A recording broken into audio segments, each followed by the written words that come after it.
Om Swastiastu. Assalamualaikum warahmatullahi wabarakatuh. Salam sejahtera untuk kita semua. Salam Namo Buddhaya. Handai tolan dimanapun Anda berada, sore hari ini, petang hari ini, kembali saya menyapa Anda dengan topik pada petang hari ini yang sedang viral, yaitu rancangan undang-undang TNI yang sudah disahkan beberapa waktu lalu oleh DPR RI menjadi undang-undang. Dengan pengajuan atau pembahasan RUU TNI itu kemudian menjadi undang-undang TNI itu tak bisa dihindari, demo terjadi di mana-mana. Hingga hari ini tidak kurang terjadi demo di 18 kota di Indonesia, ya. Jakarta, Bandung, Semarang, Surabaya, Malang, Makassar, banyaklah ya, Cirebon, bahkan kabupaten kota juga ada yang demo. Nah, ketika itu terjadi tentunya banyak pertanyaan. Ya, saya sudah punya beberapa catatan yang ingin saya sampaikan kepada handai tolan semua, ya, berkaitan dengan pro kontra itu, ya. Ya, artinya RUU itu menimbulkan pro dan kontra di tengah masyarakat Indonesia. Sebelum kita mengulik itu lebih detail, sebenarnya kita semua masyarakat publik yang punya perhatian tentang kebijakan publik dan politik, ya. Mestinya tidak hanya RUU TNI atau Undang-Undang TNI yang dicermati, namun ada lagi yang lebih krusial, yaitu RUU Kejaksaan dan kalau tidak salah RUU Polri, ya. Jadi 3 rancangan undang-undang ini sebenarnya perlu dicermati oleh kita semua. Nah, cermatinya seperti apa? Hal apa yang perlu dicermati berkaitan dengan 3 rancangan undang-undang itu? TNI, kemudian Kejaksaan dan Polri, ya. Saya mencatat tidak kurang 3 yang perlu dicermati, ya. Apakah rancangan undang-undang ketiganya itu tujuannya itu untuk mencapai nilai yang diinginkan oleh Pancasila, ya. Jadi nilai yang diinginkan oleh Pancasila itu ada 5 itu, ada 36 butir. Kita pres jadi 5 sila. Nilai berketuhanan, kemudian nilai keadilan, kemudian nilai persatuan, kemudian nilai permusyawaratan. Ini kaitannya dengan pengambilan keputusan dengan kehidupan demokrasi, ya. Kemudian nilai keadilan sosial. Nah, apakah ketiga rancangan undang-undang itu yang satu sudah diundangkan itu TNI itu untuk mengejar nilai-nilai itu? Itu pertama.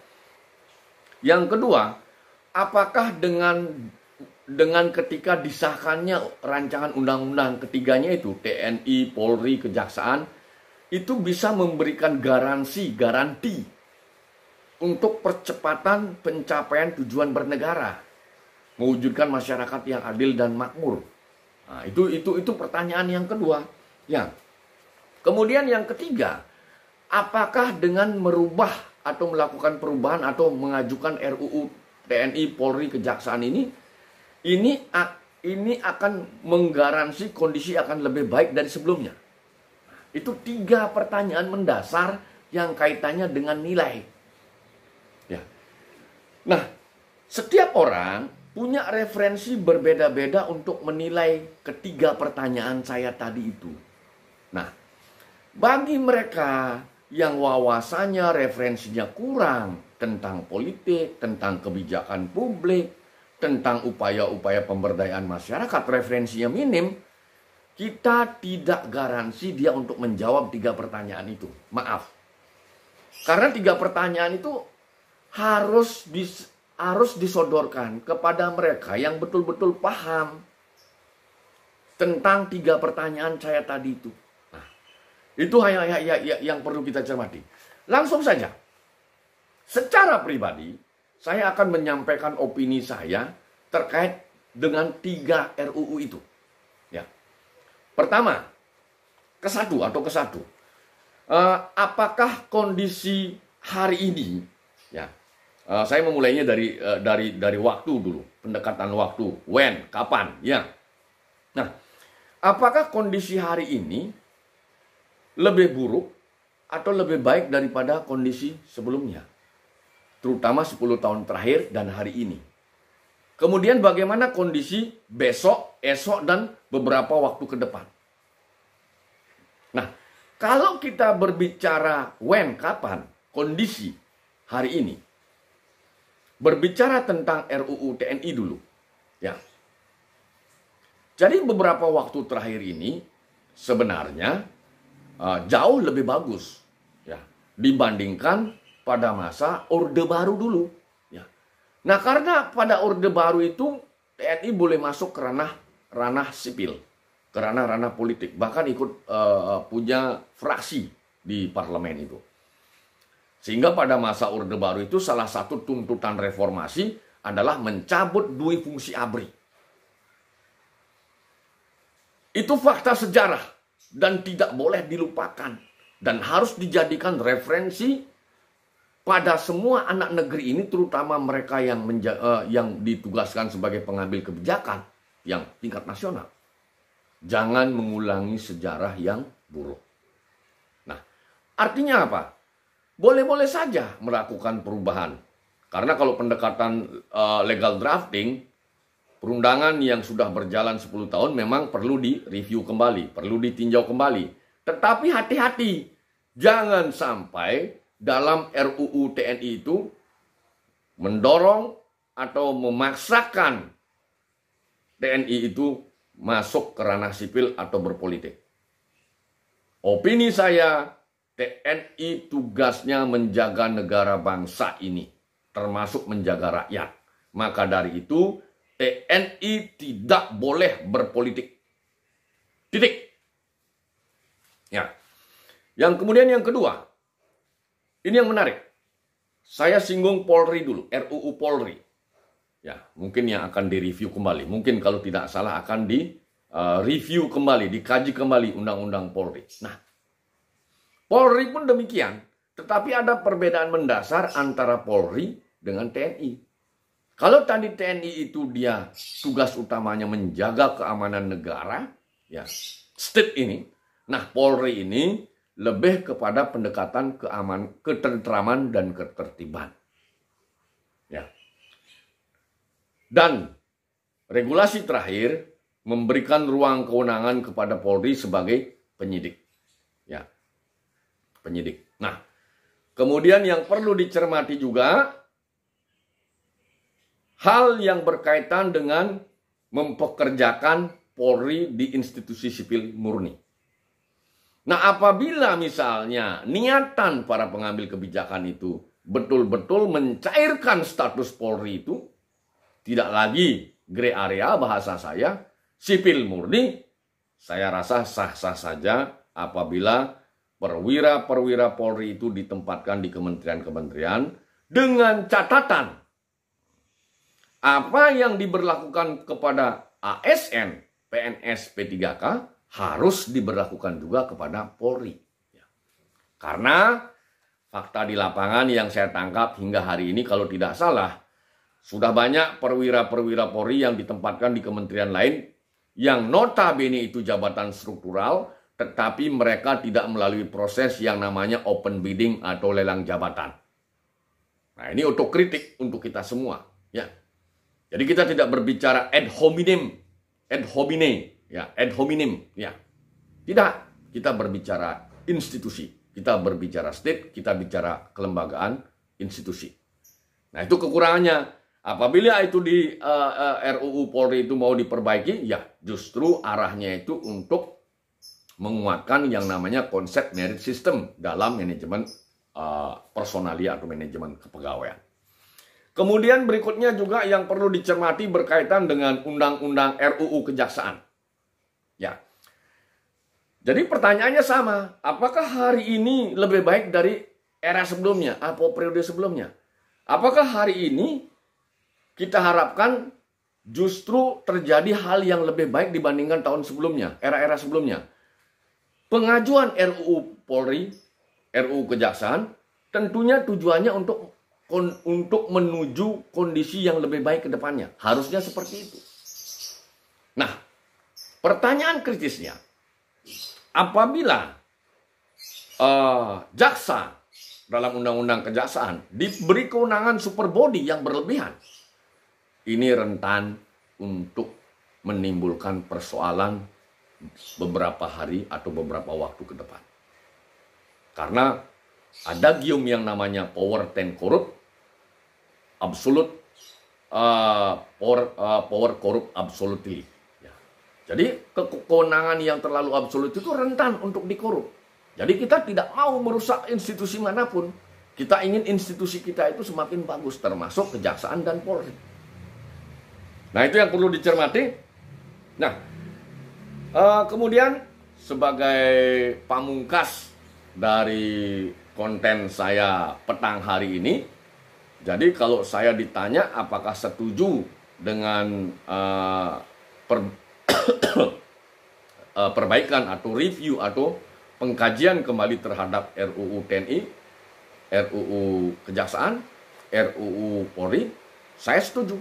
Sepanjang tidak ada upaya untuk menarik, bahkan bukan hanya TNI, tetapi TNI, jaksa, polisi, ASN seharusnya tidak boleh berpolitik praktis, tidak boleh dipilih dan tidak boleh memilih. Itu konsep saya. Cuman persoalannya kan tidak terjadi di tempat ini. Sehingga sering sekali 4 profesi ini dimanfaatkan ketika pemilu oleh oknum-oknum yang ingin menang. Ya. Itu persoalannya. Nah, kemudian tambahan berikutnya, ketika kita akan mereview kembali RUU Kejaksaan dan RUU Polri, salah satu yang perlu dipikirkan oleh para pengambil kebijakan, terutama parlemen, DPR RI dalam hal ini, adalah kewenangan sebagai penyidik bagi jaksa dan polisi. Jadi agar ditambahkan pasal di RUU itu, apabila penyidik salah menentukan atau menetapkan status seseorang sehingga sampai menjadi berstatus tersangka, kemudian orang itu melakukan pra-peradilan dan menang, maka oknum jaksa atau oknum polisi yang memutuskan seseorang sebagai tersangka itu bisa dihukum, entah itu hukuman administrasi atau sanksi berdasarkan profesinya sebagai pegawai atau pejabat pemerintah. Ini sebenarnya yang tidak pernah ada atau belum pernah ada di dalam regulasi tentang penyidik itu. Termasuk, ini agak meluas, agak melebar, pemeriksa, auditor, baik itu auditor internal maupun auditor eksternal, yang rumahnya mungkin misalnya kalau yang skopnya nasional itu adalah auditor internal aja BPKP, yang auditor eksternalnya adalah Badan Pemeriksa Keuangan. Jadi harus ada klausul apabila salah menetapkan seseorang, harus bisa mempertanggungjawabkan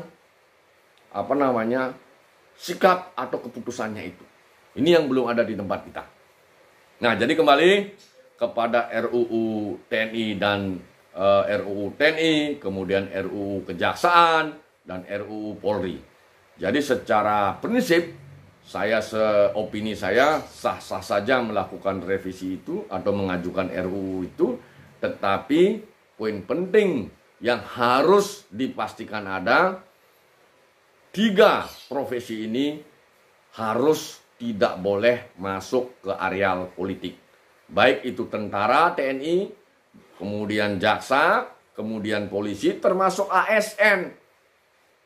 Nah, sebenarnya kalau kita berpikir besar, ada hal yang lebih prinsip dibandingkan 3 persoalan ini, RUU ini. Contoh misalnya, di lapangan. Apakah kita yakin, mohon maaf, orang-orang yang masuk ke dalam parlemen itu, DPR RI itu, DPD RI itu, memiliki kompetensi sebagai seorang negarawan? Itu pertanyaan besar. Dan ini menjadi persoalan di negeri ini. Kemudian hal yang kedua, yang menjadi persoalan sistem ketatanegaraan kita. Jabatan yang namanya presiden itu semuanya dipegang oleh presiden itu sendiri. Jadi kalau bicara sistem ketatanegaraan Indonesia, presiden itu betul-betul full powerful. Dan ini rentan. Sebenarnya itu juga perlu dikaji ulang.